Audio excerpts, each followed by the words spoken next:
Hey everyone, it's Ben Hardy here, and I was actually going to make a video about depreciation on new trucks and what truck is the best value to buy, but then I got a bunch of comments, calls into the dealership today, and messages, emails, all that kind of stuff on the subject of dealership pricing, and so I decided that I want to make a dedicated video to this to kind of clarify that for you, a lot of you guys, and then hopefully later this week I can actually make a video on depreciation on trucks, which I really want to do.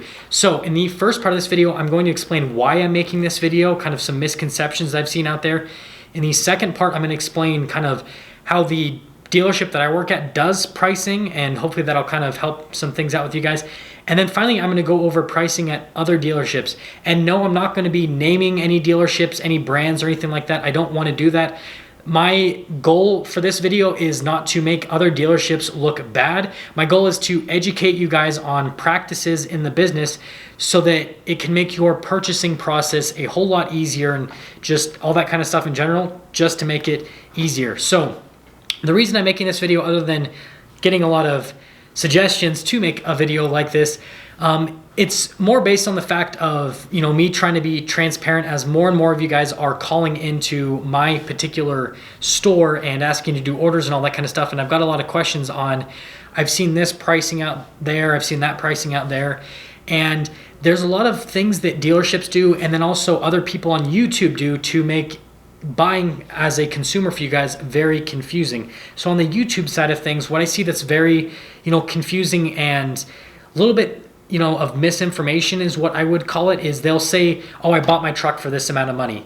And sometimes they'll show the paperwork, and sometimes they will not show the paperwork.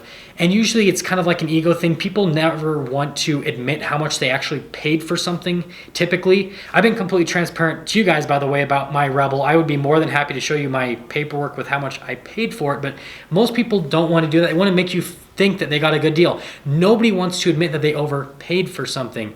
And so a lot of the times I've seen them, they won't exactly tell you all the facts. They'll say, hey, this is how much I paid for something, but then they won't tell you how much taxes were. They won't tell you title. They won't tell you everything. They'll say, oh yeah, I got the truck for this much out the door, which can be kind of confusing, because is that truly what the price was in total, or was that just the vehicle price? So that's something that is kind of difficult, that guys, please read into that so that you don't get in the situation where you think that, oh, I can buy a vehicle for this amount because that person bought it for this amount, when they didn't give you every bit of information that they should have. And then the second thing that I see essentially is people just getting confused on pricing in general, especially with manufacturers like Ram. I'm going to use Ram as an example because I work for a Ram dealership. There's two different really types of, pricing out a new car for different manufacturers. There's manufacturers like Ram, and then there's manufacturers like Toyota. I'll use as my other example. Ram is a la carte with the options. You could have two packages.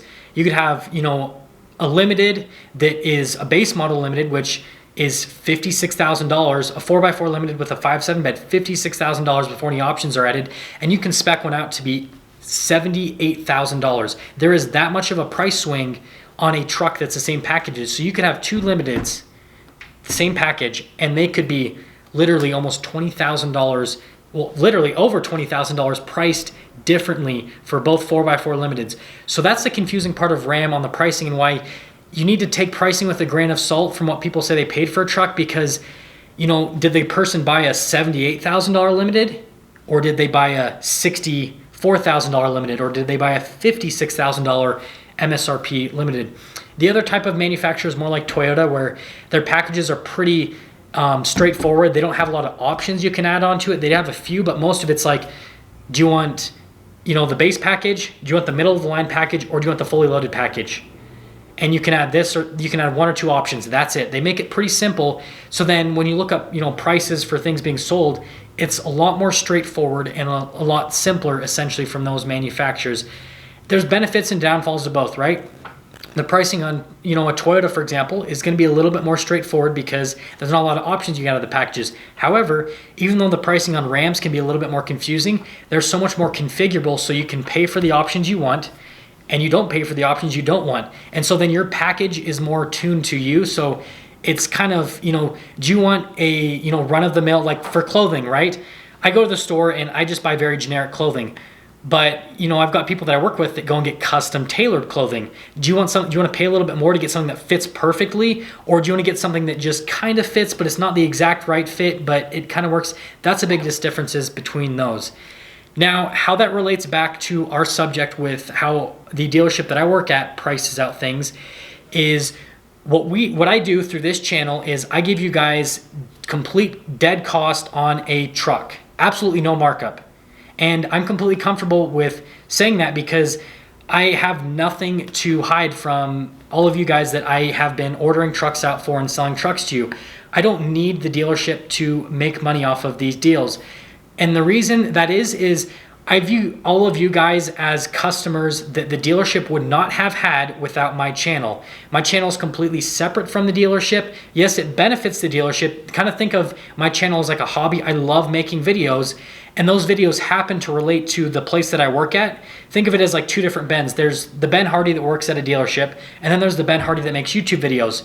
Well, the Ben Hardy that makes YouTube videos happens to benefit the Ben Hardy that works at the dealership. However, they shouldn't, other than it benefiting it that way, I don't want to have it where the Ben Hardy that works at the dealership starts trying to influence the Ben Hardy that works at, that does YouTube videos, because I'm trying to keep this content transparent for you guys. So when you guys are calling in, when you guys are sending stuff in, yes, I'm giving you a price at dead cost, but obviously I'm not going to make the dealership lose money to sell a vehicle. That doesn't make sense from a business standpoint. But that being said, the dealership would have never had you as a customer had I had not made these videos, essentially. So that's why I feel like it's okay for you guys to get that good of a deal, which is at dead cost, because you would never have reached out to the dealership. If I had never made this video, for example, you guys would have never even heard of Dodge Ram in Sandy, Utah, right? So that's how I kind of view that overall. And finally, what this leads into is what I see practice-wise from other dealerships. And this is something that, like I said, I'm not doing this to throw anyone under the bus. I don't want this to be a negative thing. I'm not trying to bring any other dealerships down. This is just what I see practice-wise in the industry. Now, there are some dealerships that will sell vehicles below cost.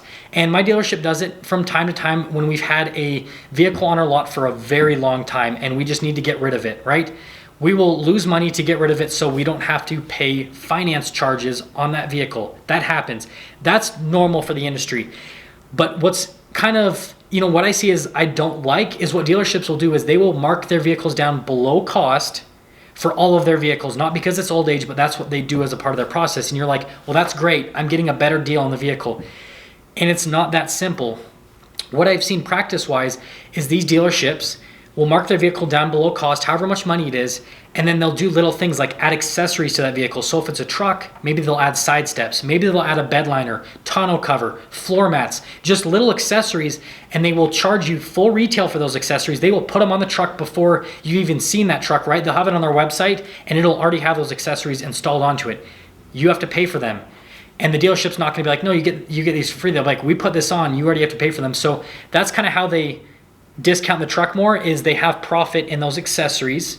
And then the other thing I see industry-wise is they will have profit padded into warranties, and they will make you buy their warranties. I have literally seen it where a customer will go to a dealership and it'll have a ton of accessories on it, and then not only do they force the customer to buy all of the accessories, they force the customer to buy all of the warranties. The reason that doesn't really jive very well with me personally is I just don't have the belief that things should be forced onto people. And I get it. That's how they get these people to, whatever brand, and like I said, not brand specific, whatever brand it is, that's how they get people to come all the way across the country to purchase from them, is they make profit in other ways. And, I think worst case scenario, what I've seen is I had a customer that I was personally working with, and this was when I first started working at this dealership, by the way, that happened to see, a competitor's price on a vehicle, and it was significantly lower than ours. And they said, well, I'm just gonna go buy from them. And then next thing I know, a few weeks later, I get a call from them and they're like, hey, I'm actually gonna buy from you because they gave me the runaround. And I asked, well, what happened so that I can, prevent this from happening in the future? They went out to the dealership.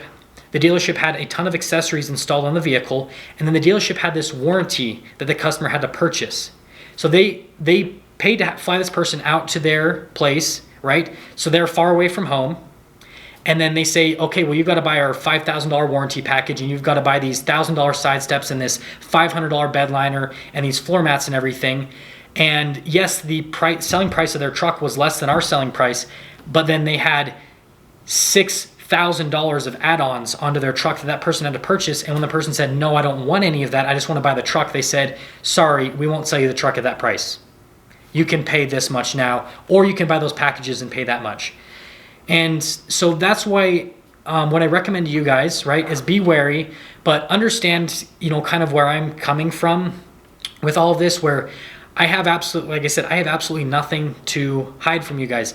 I don't need to sell you guys trucks. We sell people in our marketplace trucks. A lot of you guys that are reaching out to us, like I said, it's just extra. So I'm here to help. I'm here to give information and hopefully clear some things up to help you guys kind of understand some stuff that happens in the industry. And this isn't brand specific. This happens with every single brand. This happens with dealerships across my country, and I'm sure it happens in other countries. I'm sure it happens up in Canada, down in Mexico. I've got a lot of viewers from there. I'm sure it happens over in Europe, Asia. It happens with any type of dealership. If dealerships can make more money, if they can bring customers that they wouldn't normally have, they're going to do it. It's the same thing with what I'm doing with this channel, but at least what I'm doing is transparent, is how I see it. I'm not hiding anything from you guys, and so I hope that you guys can see that and at least appreciate what I am, essentially trying to create, which is, what the dealership that I work at, and the reason why I work at this dealership is transparency, making things easy, being upfront, having absolutely nothing to hide,